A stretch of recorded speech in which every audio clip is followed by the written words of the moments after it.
نماز ارکان دین میں سے اہم ترین رکن، بنی الاسلام علی الخمس، اسلام کی بنیاد 5 چیزوں پہ رکھی گئی ہے: الصلاۃ والصوم والزکوٰۃ والحج والولایہ، نماز،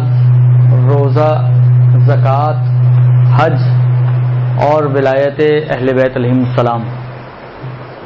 اور اسی روایت کے آخر میں امام علیہ السلام فرماتے ہیں کہ جتنی زیادہ تاکید ولایت کے مسئلے پہ کی گئی ہے، کسی اور مسئلے پر اتنی تاکید نہیں ہے۔ اور روشن اور واضح ہے کہ اس کی وجہ یہ ہے کہ اگر بغیر ولایت کے اعمال کو انجام دیا جائے تو وہ اعمال قابل قبول ہی نہیں ہیں، لہذا وہ اعمال بنتے ہی اس وقت عمل ہیں کہ جب ان کے اندر ولایت کی روح پھونکی جائے۔ اگر ولایت نہیں ہوگی تو جتنی مرضی انسان عبادتیں کرتا رہے، جتنی مرضی انسان تقریبات پڑھتا رہے، جتنے مرضی حج کرے، عمرے کرے، روزے رکھے، خیرات کرے، صدقات دے، یہ کوئی بھی عبادت اس کی عبادت بننے کے لائق نہیں ہے۔